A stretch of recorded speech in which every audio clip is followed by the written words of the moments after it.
যদি লক্ষ্য থাকে ঠিক তাহলে কখনো পিছন ফিরে তাকানো যাবে না, কখনো হাল ছাড়া যাবে না। আপনি যে কাজটা নিয়ে শুরু করেছেন সেই কাজটার পিছনে অবশ্যই লেগে থাকতে হবে। হ্যালো এভরিওয়ান, আসসালামু আলাইকুম। সবাই কেমন আছেন? আশা করি আল্লাহ তাআলার অশেষ রহমতে সবাই ভালো আছেন। আলহামদুলিল্লাহ আমরাও ভালো আছি। স্কিপ না করে পুরো ভিডিওটি দেখার অনুরোধ রইল। আচ্ছা, এই পেস্টিং দিয়ে সালোয়ার কি কেউ এখনো তৈরি করেন? আমার কি ভাগ্য দেখেন তো, আমার এই পেস্টিং দিয়ে সালোয়ার তৈরি করার অর্ডার চলে এসেছে। আমি শুধুমাত্র এই একজনের ড্রেসেই এই সালোয়ারে পেস্টিং দিতে হয়, কিন্তু এছাড়া আমার বেশিরভাগ অর্ডারই কিন্তু প্লাজো বা প্যান্ট কাট এগুলোই থাকে। তো আগের দিনের অনেক মানুষই আছে যারা একটু এই আগের মতো পেস্টিং দিয়ে কাবলি সালোয়ার পরতেই বেশি পছন্দ করে। এই ড্রেসটা হয়তো আমি দেখিয়েছিলাম, আমার কাস্টমার আমার কাছ থেকে নিয়েছিল, তো অনেক রিকোয়েস্ট করে ড্রেসটা তৈরি করতে দিয়েছিল। তো আমি অলরেডি এটা শেষ করে দিয়ে দিয়েছি, যেহেতু কাস্টমার সম্পূর্ণ ড্রেসের দাম এবং মজুরি সহ দিয়ে দিয়েছে, তাই আর আটকে রাখতে পারিনি, তাড়াতাড়ি করেই সেলাই করে দিয়ে দিয়েছি। আর এরপরে আমি যে আমার স্টকে থাকা কিছু ড্রেস আছে, তো ওইগুলো থেকে কিছু কিছু ড্রেস আমি ছোট ছোট আকারে ভিডিও তৈরি করছি। তো সেগুলো আমি আমার পেজে আপলোড করছি। পেজে আসলে লাইভ করলে সবচেয়ে বেশি ভালো হয়, কিন্তু লাইভ করার মতো সময় আমার একদমই নেই। আর হাতের কাছে এমন কাউকে পেতাম যে আমার পেজ থেকে একটুখানি লাইভ করে দিবে বা একটুখানি হেল্প করবে, তাহলে অনেক ভালো হতো। কিন্তু এই এমন একটা জায়গায় থাকি যেখানে চাইলেও কাউকে খুঁজে পাওয়া যায় না। তো এই সবগুলো ড্রেস কিন্তু আমি পেজে আপলোড করে দিয়েছি, মানে এই ভিডিওটা আপলোড করে দিয়েছি।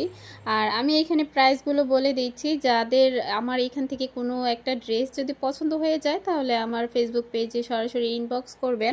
তো এইখানে এই দুইটা ড্রেস কিন্তু একই ডিজাইন এবং একই ডিজাইনে থাকবে, একই কোয়ালিটি থাকবে, কালার দুইটা থাকবে।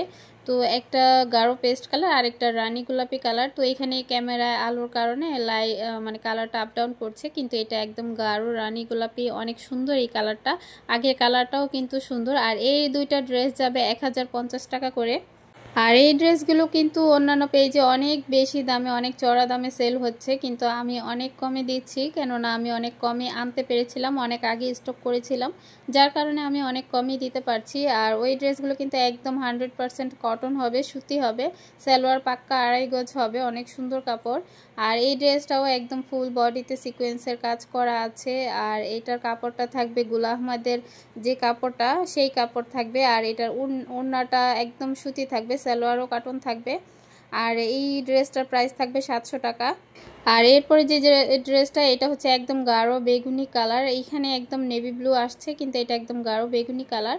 আর এই ড্রেসটার ফুল যে বডিটা, এটা ফ্লোরাল প্রিন্টের মধ্যে সুন্দর করে হাতের কাজ করে দেওয়া।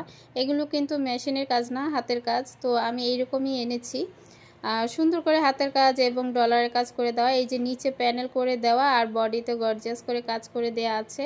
আর সারা বডিতে ছোট ছোট করে ফুল দেওয়া। পিছনে এই যে হাতাটা, আর এটা হচ্ছে পিছন পার্ট, পিছন পার্টেও সুন্দর করে একটা প্যানেল দেওয়া আছে, ছিটা ফুল দেওয়া আছে। আর সালোয়ার থাকবে পাক্কা 2.5 গজ। এইটাও কিন্তু ফুল কটন থাকবে, পুরো ড্রেসটাই কটনের মধ্যে, সুতির মধ্যে থাকবে, খুবই ভালো মানের কাপড় এগুলো।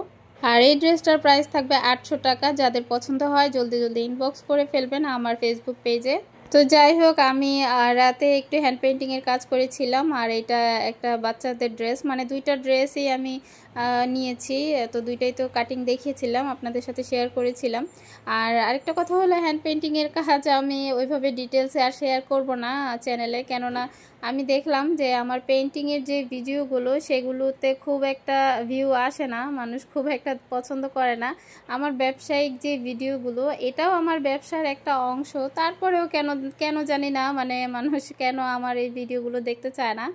কিন্তু অনেক আপুরাই কিন্তু আছে যে এই হ্যান্ড পেইন্টিংয়ের কাজ নিয়ে বিজনেস করছে। তো যার কাছে যেটা ভালো লাগে আর কি, কেউ কেউ ড্রেস এনে, সরাসরি ড্রেস এনে সেল করে, কেউ হ্যান্ড পেইন্টিংয়ের কাজ দিয়ে সেল করে, তারপরে আবার কেউ হাতের কাজের ড্রেস সেল করে। আমি আসলে সব আইটেম নিয়েই কাজ করি, তাই সবটাই আমার শেয়ার করতে হয়, আমি ভাঙাভাবে শেয়ার করতে পারি না। কোনো একটা এক্সাক্ট জিনিস নিয়ে আমি ভিডিও করতে পারি না, কেননা আমার সব কিছু নিয়ে কাজ করতে হয়, তাই সব কিছুই শেয়ার করতে হয়। যদিও আপাতত আমি আর পেইন্টিংয়ের অর্ডার নিচ্ছি না, তো যে দুইটা বাকি ছিল সেই দুইটাই আমি করে নিচ্ছি। তো আজকে একটা করলাম, বাকিটা আরেকটা আবার আরেকদিন করে নিব।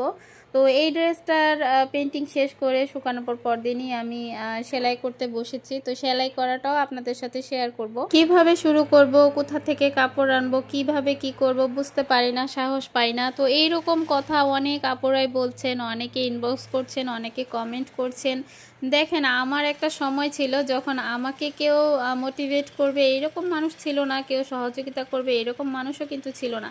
তো আমি কিভাবে করেছি বলেন, আমি কিভাবে করেছি? আমাকে কেউ মোটিভেট করেনি।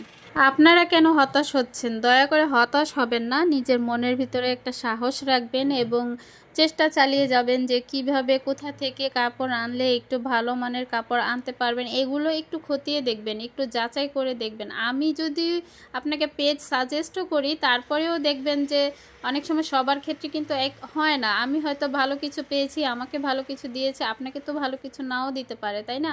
তো আমি এর জন্য বলবো যে নিজে গিয়ে কাপড় আনার চেষ্টা করবেন, নিজে হাতে ধরে বেছে তারপরে কাপড় আনবেন, তাহলে বেশি ভালো হবে। যারা গ্রাম পর্যায়ে আছেন বা একটু কম দামে ড্রেস খুঁজছেন, তারা কিন্তু ইসলামপুর যাবেন না বা ইসলামপুর থেকে ড্রেস আনবেন না, কেননা ওইখানকার ড্রেসের প্রাইস রেঞ্জ অনেক বেশি। আর সেম কোয়ালিটি কিছু ড্রেস আছে আমি দেখেছি, সেগুলো তারা অন্য অন্য জায়গা থেকে, অন্যান্য মার্কেট থেকে তারা অনেক বেশি দামে বিক্রি করছে। তো সেগুলো এনে যদি আপনারা সেল করতে যান, তাহলে ভালো একটা প্রফিট করতে পারবেন না। যদি ভালো একটা প্রফিট করতে চান, সরাসরি বাবুরহাট চলে যাবেন, যেটা নরসিংদী বাবুরহাট। সেখান থেকে কিন্তু 10,000 টাকার প্রোডাক্ট আনলে খুব ভালো প্রফিট করে সেল করতে পারবেন। যদিও আমি এখন পর্যন্ত নরসিংদী বাবুরহাট যেতে পারিনি, কিন্তু আপনাদের ভাইয়াকে আমি বলেছি যে নরসিংদী বাবুরহাটটা কত দূর হবে। অনেক দূর, আমি একটু যাচাই করে দেখেছি, সেটা অনেক দূর আমাদের এই নারায়ণগঞ্জ থেকে। তো সে বলল যে কোনো প্রবলেম নেই, তোমাকে আমি নিয়ে যাব, তুমি কি যাবে? তো আমি বলেছি হ্যাঁ, আমারও ইচ্ছা যে শুধু নরসিংদী বাবুরহাট না, আমার ইচ্ছা আছে যে বাংলাদেশের যতগুলো, মানে সবগুলো না, কয়েকটা যে হোলসেল মার্কেট আছে সেগুলো ভিজিট করার খুব ইচ্ছে আমার। তো আমি শুধুমাত্র ভুলতা গাউসিয়া আর মাধবদী সোনার বাংলা মার্কেট যেটাকে বলে, শুধু এই দুইটা মার্কেটে গিয়েছি। তার মধ্যে আমার কাছে আমার গাউসিয়া মার্কেটই আমার কাছে বেস্ট মনে হয়েছে, কেননা ওইখানে পুরো জমজমাট থাকে, প্রচুর কাস্টমার থাকে, অনেক মানুষ কেনাকাটা করে। তো যারা কেনাকাটা করে অবশ্যই ভালো বলেই কেনাকাটা করে। আর গাউসিয়াতেও যে সব প্রোডাক্ট ভালো তা না, অবশ্যই যাচাই বাছাই করে আনতে হবে, নিজেদের হাতে ধরে চেক করে আনতে হবে। অনেকেই কাপড় চিনেন না, তো যারা কাপড় চিনেন না তাদের জন্য ব্যবসা করাটা কিন্তু অনেক কঠিন ব্যাপার। তো আমি বলবো আগে কাপড় চিনুন, বুঝুন যে আসলে কোন কাপড়টা কীরকম হতে পারে। তো এইগুলো আগে চিনতে হবে, জানতে হবে, তারপরে যদি আপনি ব্যবসায় নামেন তাহলেই আপনি ভালো কোয়ালিটির কাপড় আনতে পারবেন। তো যাই হোক, এই লেসের কথা অনেকেই জানতে চেয়েছিলেন যে এই লেসগুলো কোথায় পাইকারি পাওয়া যাবে। তো যারা ঢাকার আশেপাশে আছেন তারা চাইলে ঢাকা নিউ মার্কেট চলে যাবেন। ঢাকা নিউ মার্কেটে কিন্তু এগুলো একদম হোলসেল প্রাইসে সেল হয়। অনেক কাপড়ে দেখেছি যে ড্রেসের পাশাপাশি এইরকম সুন্দর সুন্দর লেসও সেল করছে। তো আমার পক্ষে তো ঢাকা নিউ মার্কেট যাওয়া সম্ভব না, আর ওইখান থেকে কখনো অনলাইনে আনা যায় না, মানে এই লেসের জন্য কোনো অনলাইন প্রসেস নাই, আমি খুঁজে দেখেছি। তো সেই জন্য অবশ্যই নিজের গিয়ে আনতে হবে, আর নিজের গিয়ে আনার জন্য আমি আনতে পারছি না। তো আমি যেহেতু ড্রেস সেল করি, সেহেতু আমি যদি লেস রাখতাম তাহলে লেসও আমার সেল হতো। আর অনেক কাস্টমাররাই এই লেসগুলো চাচ্ছে, অনেক কাস্টমার, মানে বিশেষ করে আমার টিকটক আইডিতে, ওইখানে আমি এই লেস দিয়ে ডিজাইন করা কোনো ড্রেসের ভিডিও শেয়ার করলেই সেখানে অনেক আপুরা, মানে অনেক অনেক কমেন্ট এসেছে, অনেক ইনবক্স এসেছে যে আপু লেস কোথা থেকে আনেন, কত করে আনেন, আমাকে কি দিতে পারবেন কি না, মানে এইরকম প্রচুর ইনবক্স এসেছিল। তো আমার পক্ষে তো লেস দেওয়া সম্ভব না, কেননা আমি এগুলো যেহেতু মার্কেট থেকে বা আমাদের এলাকার যে মেলা হয় সেইখান থেকে আনি। তো সেইখান থেকে আবার এনে আমি আরেকজনের জন্য এগুলো পাঠাবো, এগুলো খুবই ঝামেলার ব্যাপার। তো আমার পক্ষে এই ঝামেলা নেওয়া সম্ভব না। যদি নিউ মার্কেট যেতে পারতাম তাহলে বেশি করে লেস আনতাম, আর ওগুলো আমি আমার ড্রেসের সাথে সেল করে দিতাম। তো বর্তমানে লেসের ডিজাইন কিন্তু প্রচুর চলছে, আরও নতুন নতুন অনেক ডিজাইনের লেস দিয়ে মানুষ অনেক আপুরাই ড্রেসে ডিজাইন করছে। তো এইগুলো কিন্তু অনেক আপুরাই পছন্দ করে, যারা অনেক আপুর আছে নিজেরা ট্রেলারে যদি নাও জানে, ট্রেলার দিয়েও যদি ড্রেস তৈরি করে, তাহলে এইরকম ডিজাইনগুলো ট্রেলার দিয়ে করায় লেস এনে। তো আমার টিকটক আইডিতে আলহামদুলিল্লাহ 8,000-এর উপরে ফলোয়ার চলে এসেছে। তো ওইখানে কিন্তু আমি খুব একটা বেশি কাজ করিনি, তারপরেও মাশাআল্লাহ ভালো ফলোয়ার চলে এসেছে। অনেকেই আমার টিকটক আইডির নাম জানতে চেয়েছিলেন, তো আমার টিকটক আইডির নাম হচ্ছে মৌসুমী রহমান। মৌসুমী রহমান লিখে সার্চ করলে হয়তো বা চলেও আসতে পারে, আবার নাও আসতে পারে। আর আমার একটা ব্লগিং পেজও আছে, সেটার নাম একদম সেম আমার এই চ্যানেলের নাম আমি দিয়েছি, মৌসুমী ফ্যাশন অ্যান্ড ব্লগ। কেউ চাইলে আমার ওই পেজটাও ভিজিট করে আসতে পারেন, আর অবশ্যই ভালোবাসা দিয়ে আসবেন এবং আপনার হাজিরাটা দিয়ে আসবেন যে আপনি আমার ইউটিউব চ্যানেল থেকে গিয়েছেন। যদিও আমার ওই পেজটায় ভিউ এবং ফলোয়ার খুবই কম, তো কষ্ট করে কাজ করে যাচ্ছি, দেখি কি হয়, আল্লাহ ভরসা। আমি আমার ইনকাম না, আমি আমার পরিচিতিটা বাড়াতে চাচ্ছি। আমি চাচ্ছি আমার ফেস না, আমার ভয়েস ভ্যালু হোক, যেন সবাই আমার ভয়েসটা শুনেই আমাকে চিনতে পারে যে আমি কে। অনেকেই বলছে যে ফেস ভ্যালু থাকাটা অনেক বেশি জরুরি। আসলে এটা ভুল কথা। ফেস দিয়েই যে ভ্যালু তৈরি করতে হবে এমনটা নয়, নিজের ভয়েস দিয়ে, নিজের কাজ দিয়েও কিন্তু ভ্যালু তৈরি করা যায়, নিজের পরিচয় তৈরি করা যায়। আর একবার যদি নিজের পরিচয়টা মানে প্রচার হয়ে যায়, নিজের কাজগুলো সবকিছু প্রচার হয়ে যায়, তাহলে ইনশাল্লাহ কেউ ঠেকাতে পারবে না। তো যাই হোক, অনেক বেশি কথা বলে ফেললাম। যদি কথায় কাজে কোনো ভুল ত্রুটি থেকে থাকে তাহলে সবাই ক্ষমা সুন্দর দৃষ্টিতে দেখবেন। ভিডিওর এ পর্যন্ত যারা এসেছেন প্লিজ একটা লাইক দিয়ে দেবেন এবং যারা নতুন আছেন প্লিজ সাবস্ক্রাইব করে পাশে থাকার অনুরোধ রইল। আর যারা তখন এই কাজগুলো করে ফেলেছেন তাদেরকে অসংখ্য অসংখ্য ধন্যবাদ। তো এই ড্রেসটাতে ভেবেছিলাম এমনিতেই রাখবো, তো পরে মনে হলো একটুখানি লেস লাগিয়ে দিলে দেখতে সুন্দর লাগবে, তাই লেস করে দিলাম। তো হ্যান্ড পেন্টিংয়ের যে কোনো ড্রেসে কিন্তু একটু লেস লাগিয়ে দিলে ড্রেসটা আরও গর্জিয়াস লাগে। তো এক আপু বলেছিলেন যে আপু ভয়েল কাপড় কোনটা ভালো হবে, তো আমি বলি আমি সব সময় চায়না ভয়েলটা নিয়ে আসি। আর মদিনা ভয়েলের কথা অনেকেই বলেন যে মিনার ভয়েল, মিনার ভয়েল বা মদিনা ভয়েল, মানে যে অনেকেই অনেকভাবে বলে ডিলাক্স ভয়েল, কিন্তু এই মদিনার যতগুলো কোয়ালিটি আছে, নাম আছে, সবগুলোই আমি চেক করে দেখেছি। প্রতিটা কাপড়ই কেমন যেন একটু পাতলা ফেসে, মানে সুতাই নাই এরকম একটা অবস্থা, মানে কাপড়ের কোয়ালিটিটা খুবই বাজে। তো আমার মনে হয় এইসব কাজের জন্য শুধু এইসব কাজের জন্য না, ব্যবহারের জন্য ওই কাপড়টা একদমই ভালো হবে না।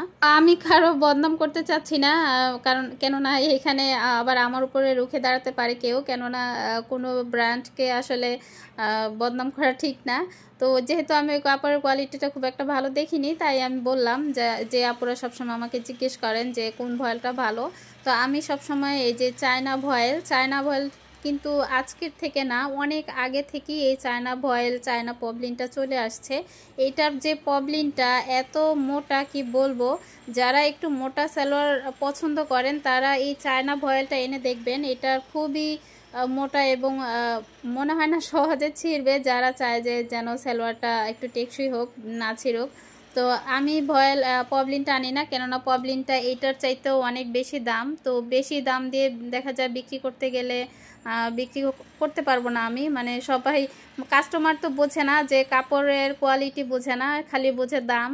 আমাদের এই এলাকাতে বেশিরভাগই এরকম যে কাপড়ের কোয়ালিটি বোঝে না, খালি কম দাম হলেই মনে করে কি কম দামে তো পাইছি, যেমনই হোক। কিন্তু অবশ্যই কোয়ালিটি চেক করতে হবে যে উনি যে কোয়ালিটিটা দিচ্ছেন, যেটার দামটা চাইছেন, বেশি কেন চাইছেন, অবশ্যই এটা ভালো বলেই চাইছেন, বা নিজেরা একটু হাত দিয়ে চেক করে দেখবেন। আমার এই কাপড়গুলো একদম কোয়ালিটি ফুল এবং একটু রঙও যায়নি। যত কাস্টমার আমার কাছ থেকে নিয়েছে সবাই রিভিউ দিয়েছে, বলেছে যে না আপু এই কাপড়গুলো আসলে অনেক ভালো, খুব ঘন, সুতা ঘন এবং রঙও যায়নি একটা কাপড়ও। এই যে জলপাই কালার যে কাপড়টা সেলাই করছি, এই কাপড়টাই একজন আপু নিয়েছে এবং ব্যবহারও করেছে, বলেছে এটা থেকে একটু রঙও যায়নি। তো আমার আরও অন্যান্য কাস্টমাররাও আমার এখানকার কাপড়ের কোয়ালিটি ভালো এবং দাম কম বলে কিন্তু আমার কাছ থেকেই নিচ্ছে, এখনও নিচ্ছে। তারা বাইরে থেকে আর কাপড় নিচ্ছে না, শুধুমাত্র এই কাপড়ের কোয়ালিটিটা আসলেই অনেক ভালো। আর প্রিন্টের কাপড়ের মধ্যে অনেকেই জিজ্ঞেস করেন, তো আমি বলি প্রিন্টের কাপড়ের মধ্যে আমি যে কয়টা নাম জানি সে কয়টা নাম বলে দিচ্ছি। প্রিন্টের কাপড়ের মধ্যে হচ্ছে পাকিজা প্রিন্ট, তারপরে হচ্ছে ফকির ডাইংয়ের যে কাপড়টা, সেইটার কোয়ালিটিটা অনেক ভালো, একটু মোটা। তারপরে আর কি আছে, মানে আর বাকিগুলো আমার মনে নাই, কিন্তু এই দুইটা কোম্পানি আমার মনে আছে। এই দুইটা কোম্পানির কাপড় কিন্তু অনেক ভালো। তো আপনারা যখন কাপড় আনতে যাবেন দেখবেন দোকানদাররা বলবে যে কোম্পানি দেখে কি করবেন, কোম্পানি দেখে লাভ নাই, কিন্তু আমি দেখেছি না, কোম্পানি দেখে অবশ্যই লাভ আছে। কারণ কিছু কিছু কোম্পানি আছে কাপড় খুবই বাজে করে, কিন্তু এই যে ব্র্যান্ডগুলো বললাম, যে কোম্পানিগুলো বললাম, এদের কাপড়ের কোয়ালিটিটা অনেক ভালো হয়। তো আজকে অনেক কথা বললাম, আশা করি আমার কথাগুলো আপনাদের অনেক উপকারে আসবে, কাজে আসবে। অবশ্যই আপনাদের ভালোর জন্যই আমি নানা ধরনের সাজেশন দিয়ে থাকি। তারপরেও যদি কিছু মানুষের মন না ভরে তাহলে আমার কিছুই করার নেই। তো আজকের মতো এখানেই বিদায় নিচ্ছি। সবাই সুস্থ থাকবেন, ভালো থাকবেন। আল্লাহ হাফেজ, আসসালামু আলাইকুম।